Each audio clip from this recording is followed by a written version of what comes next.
ମୁଁ ଫେଲ୍ ହେଲେ ସରକାର ଦାୟୀ ହେବେ। ମୁଁ ଫେଲ୍ ହେଲେ ସରକାର ଦାୟୀ ହେବେ।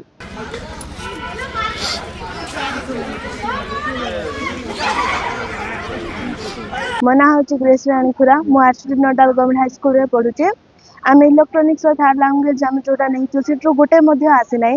ଆମକୁ ଯାହା ପଢା ହେଇଛି ସେଠି ଗୋଟେ ମଧ୍ୟ ଆସିଲେ ଆମେ ଅନ୍ୟ କୋଶ୍ଚିନ୍ର ପୁରୁଣା ବହିରୁ ଆସିଲେ ଆମେ କେମିତି ଲେଖିବୁ? ଆମେ ଗୋଟେ ବି ଲେଖିନୁ। ଆମେ ଫେଲ୍ ହେଲେ କଣ ସରକାର ଦାୟିତ୍ୱ ନେବେ କି କଣ ଯୋଜନା କରିବେ ତାଙ୍କେ ନିଜେ ଭାବିକିନା କୁହନ୍ତୁ। ଆମେ ଯୋଉ କ୍ୟାରିୟର ଏତେ ଜଣଙ୍କର ଖରାପ ହେଇଗଲା ଆମେ କେମିତି କରିବୁ? 10th କ୍ଲାସ ବୋର୍ଡ ଏଇଟା ଆମର ପ୍ରଥମ ଷ୍ଟେଜରେ ଆମେ ଯିବାକୁ ଚାହୁଁଛୁ।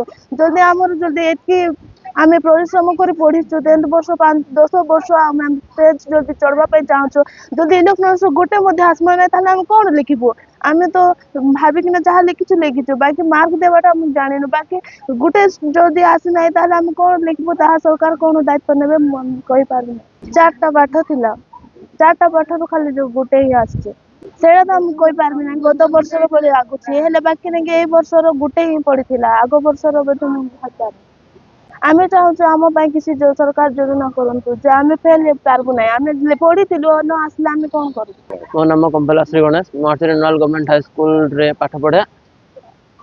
21 ତାରିଖରୁ 6 ତାରିଖ ପର୍ଯ୍ୟନ୍ତ ଥିବା 6ଟା ସବଜେକ୍ଟରୁ 5ଟା ସବଜେକ୍ଟ ଭଲ ହେଇଛି।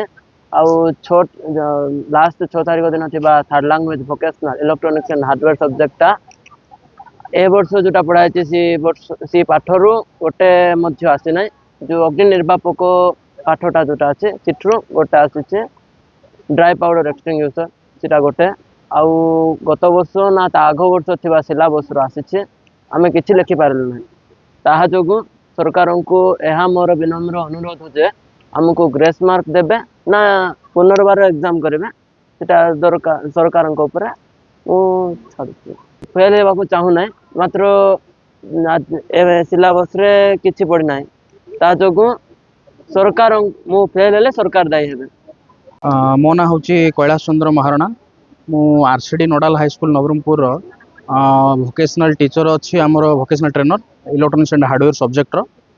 ତ ଆଜି ବର୍ତ୍ତମାନ ଥିଲା ଆମର ଏକ୍ଜାମ ଇଲେକ୍ଟ୍ରୋନିକ୍ସ ହାର୍ଡୱେରର। ତ ପିଲା ଯେତେବେଳେ ଏକ୍ଜାମ ହଲ୍ରୁ ବାହାରିକି ଆସିଲେ ମୋତେ ଜଣାଇଲେ କି ଯେ କୌଣସି ପ୍ରକାରର ପ୍ରଶ୍ନ ବହିରୁ ଆସିନି ସାର୍ ବୋଲି। ତ ସେଥିରେ ମୁଁ ଯେତେବେଳେ ଇନକ୍ୱାରି ବି କଲି କୌଣସି ଗୋଟିଏ ବି ପ୍ରଶ୍ନ ଆସିନଥିଲା। କେବଳ ଆମର ଗୋଟେ କମନ ସବଜେକ୍ଟ ଥିଲା ସେଫ୍ଟି ବାବଦରେ ଫାୟାର ଏକ୍ସଟିଂଗୁଇସର, ସେଥିରୁ 2-3ଟା ପ୍ରଶ୍ନ ଆସିଛି। କିନ୍ତୁ ଯାହା ବି ପ୍ରଶ୍ନ ଆସିଛି ସବୁ କିଛି ଆମର ଓଲ୍ଡ ବୁକ୍ରୁ ଆସିଛି। ଗୋଟିଏ ବି ଏଇ ବର୍ଷର ନୂଆ ବହି ଯାହାକି ଆମେ ବର୍ଷ ସାରା ପଢ଼ଉଛୁ ସେ ବର୍ଷ ସାରା ଯାହା ପଢ଼େଇଛୁ ସେଥିରୁ ପ୍ରଶ୍ନ ଆସିନାହିଁ। ତ ପିଲାମାନେ ବର୍ତ୍ତମାନ କରିବେ କ'ଣ? କିଛି ଉପାୟ ପାଉନୁ। ଆମେ ଆମର ହାୟର ଅଥରିଟିକୁ ଜଣାଇ ସାରିଛୁ। ବାକି ସେମାନେ ଯାହା ପଦକ୍ଷେପ ନେଇକି ପିଲାଙ୍କର ହିତ ଯାହା ହେବ ତା ଉପରେ କିଛି କରିବାକୁ ମୁଁ ଅନୁରୋଧ କରୁଛି। ବର୍ତ୍ତମାନ ସିଲାବସରେ ଗୋଟେ କମନ ଚାପ୍ଟର ଥିଲା ଯୋଉଟାକି ଆମର ଫାୟାର ଏକ୍ସଟିଂଗୁଇସର ବାବଦରେ, ସେଥିରୁ 2-3ଟା ପ୍ରଶ୍ନ ଆସିଛି। ଆଉ ବାକି 50 ମାନେ ଯାହା ବି ରହିଲା କିଛି ବି ଆସିନି। ମୁଁ ତ ଚାହୁଁଛି କି ସରକାର এই ବିଷୟରେ ଧ୍ୟାନ ଦିଅନ୍ତୁ ଏବଂ କିଛି ଗୋଟେ କରି ଗ୍ରେସ୍ ମାର୍କ ବା ବୋର୍ଡ କର୍ତ୍ତୃପକ୍ଷ ଯାହା ବି ଗ୍ରେସ୍ ମାର୍କ ଦେବ କି ରିପିଟ୍ ଏକ୍ଜାମ କରିବ ତାଙ୍କ ଉପରେ ଡିପେଣ୍ଡ କରେ। କିନ୍ତୁ ମୁଁ ଚାହୁଁଛି ଯେ ପିଲାଙ୍କୁ ଉଚିତ ସହାୟତା ମିଳୁ ଯେମିତିକି ଏମାନଙ୍କର କ୍ୟାରିୟର ଖରାପ ନ ହେଇଯାଉ।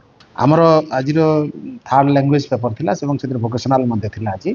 ତ ଭୋକେସନାଲରେ ଯେଉଁ ଇଲେକ୍ଟ୍ରୋନିକ ଏବଂ ଯେଉଁଟା ଥିଲା ପାର୍ଟ ସେଇଥିରେ ଆମର କିଛି ସିଲାବସ ବାହାରୁ ପ୍ରଶ୍ନପତ୍ର ଆସିବାର ଅଭିଯୋଗ ଅଛି ପିଲାମାନଙ୍କ ପାଖରୁ। ଏବଂ ଆମେ ବିଷୟରେ ବୋର୍ଡରେ କଣ୍ଟ୍ରୋଲର ଏକ୍ଜାମିନେସନ ମ୍ୟାଡ଼ାମକୁ ମଧ୍ୟ ଜଣାଇଥିଲୁ। ସେ କହିଲେ ଯେ ଏଥିରେ ପିଲାମାନେ ଆତଙ୍କିତ ହେବା କିଛି କାରଣ ନାହିଁ। ଆମେ ଏକ୍ଜାମିନେସନ କମିଟିକୁ ଜଣାଇ ଦେଇଛୁ ଏବଂ ନିଶ୍ଚିତ ଭାବରେ ପିଲାଙ୍କର ସ୍ୱାର୍ଥ ରକ୍ଷା ପାଇଁ ଯାହା ପଦକ୍ଷେପ ନିଆହେବ ସେଟା ନିଆଯିବ। ପୁରୁଣା ସିଲାବସରୁ ଏବେ ଯେଉଁ ନୂଆ ରିଭାଇଜ ହେଇଛି ସେ ନୂଆ ରିଭାଇଜ ସିଲାବସରୁ କିଛି ପ୍ରଶ୍ନ ନ ଆସିକି ପୁରୁଣା ସିଲାବସରୁ ଆସିଛି ବୋଲି ପିଲାମାନେ ଅଭିଯୋଗ କରିଥିଲେ ଏବଂ ସେଟା ବୋର୍ଡର ନଜରରେ ଅଛି। ବର୍ତ୍ତମାନ ସେମାନେ ତାଙ୍କର ଏକ୍ଜାମିନେସନ କମିଟି ସ୍କ୍ରୁଟିନି କରୁଛନ୍ତି ଏବଂ ନିଶ୍ଚିତ ଭାବରେ ପିଲାଙ୍କ ସ୍ୱାର୍ଥ ରକ୍ଷା ପାଇଁ ସେମାନେ ବ୍ୟବସ୍ଥା କରିବେ ବୋଲି ପ୍ରତିଶ୍ରୁତି ଦେଇଛନ୍ତି। ମୁଁ ଆସିଲା ବେଳକୁ ପରୀକ୍ଷା ଅଲରେଡ଼ି ସରିଯାଇଥିଲା। ମୁଁ ସେଥିପାଇଁ ସେ ପ୍ରଶ୍ନପତ୍ର ଆଉ ଦେଖି ନାହିଁ। ତ ବର୍ତ୍ତମାନ ମୁଁ ପରୀକ୍ଷାରୁ ଫେରିଛି, ନିଜେ ଦେଖି ନାହିଁ। କିନ୍ତୁ ଆମେ ଓଭର ଫୋନ୍ କଥା ହେଇଥିଲୁ, ଯିଏ ଅଛନ୍ତି ଆମର ଟେକ୍ନିକାଲ ଲୋକ ସେ କହୁଥିଲେ କିଛି ପ୍ରଶ୍ନ ପୁରୁଣା ସିଲାବସରୁ ଆସିଯାଇଛି, ସେଟା ବୋର୍ଡକୁ ଜଣାଇ ଦିଆଯାଇଛି। ନା ଏଇଥିରେ ଭବିଷ୍ୟତ ସହିତ କିଛି ଖେଳ ହେଇନାହିଁ ବୋଲି ମୁଁ ଆଶା କରିବି। କାହିଁକି ଯେଉଁ ପ୍ରଶ୍ନପତ୍ର ଯଦି କିଛି ଭୁଲ ଥିବ ଗଲା ବିଜ୍ଞାନ ପରୀକ୍ଷାରେ ମଧ୍ୟ ହେଇଥିଲା ସେଥିରେ ବୋର୍ଡ ପ୍ରେସିଡେଣ୍ଟ ନିଜେ ମଧ୍ୟ ସାର୍ କହିଥିଲେ ଯେ ଏକ୍ଜାମିନେସନ କମିଟି ତର୍ଜମା କଲା ପରେ ପିଲାଙ୍କ ସ୍ୱାର୍ଥ ରକ୍ଷା ପାଇଁ ପଦକ୍ଷେପ ନିଆଯିବ। ମୁଁ ଆଶା କରୁଛି ପିଲାମାନଙ୍କର କୌଣସି ପ୍ରକାର ସ୍ୱାର୍ଥ ହାନି ହେବ ନାହିଁ ବା ପିଲାମାନେ କୌଣସି ପ୍ରକାର କଷ୍ଟ ଭୋଗିବେ ନାହିଁ।